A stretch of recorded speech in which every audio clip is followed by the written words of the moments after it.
Member Peace River South.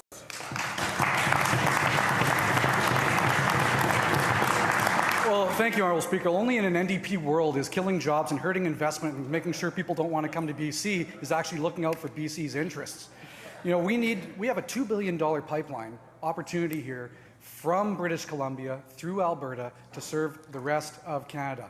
And as was said, this is no coincidence that only last week Alberta finally stepped up and said no, they want to intervene on this project. 2,500 jobs are at risk, over $1 billion of investment that are going to help Canadian companies moving forward.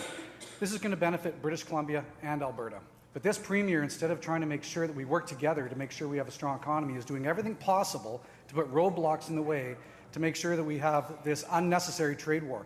Will the Premier again stand up, put an end to this, and finally look out for the jobs of the people of British Columbia, the investment that we should be seeing that we're not having? Premier. Thank you, Honourable Speaker, and I thank the member for his question. He comes from the Peace country. He knows full well how the National Energy Board works. He knows full well what roll-in tariffs are all about and what producers' costs would be to get pipelines going. This is not unusual for jurisdictions to intervene at the National Energy Board. We've done it in the past. Alberta's done it in the past.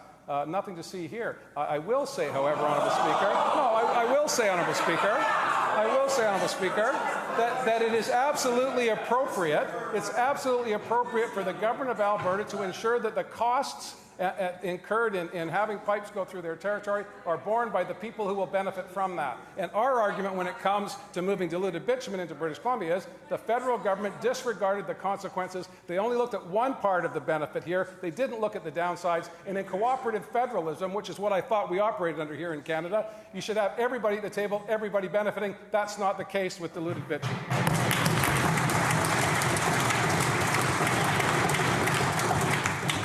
Peace River South on a supplemental. Well, thank you, Honourable Speaker. It's great that he says nothing to see here, because that's what happened in the throne speech yesterday, from what I can tell. It's unfortunate the Premier can't actually understand the damage that he's causing here.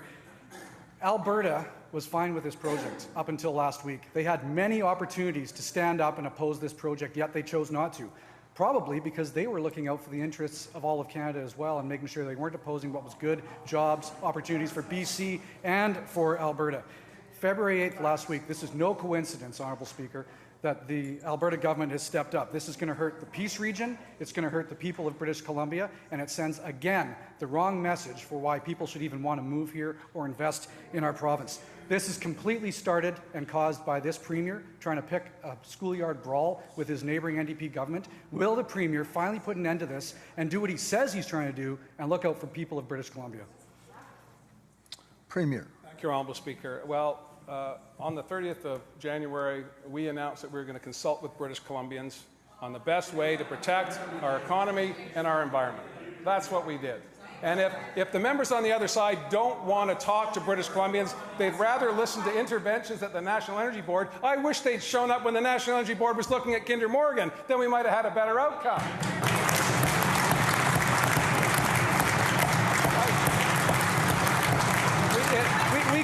We can read back the interventions from the member on the other side if that's how we want to spend question period. But the issues at play here, Honourable Speaker, are the ability of the government of British Columbia to stand up for the interests of this province. I would have thought a former Attorney General, I would have thought representatives of a former government would understand that. This is critically important to our economy and our environment. We're doing what we can and what we should to protect those interests.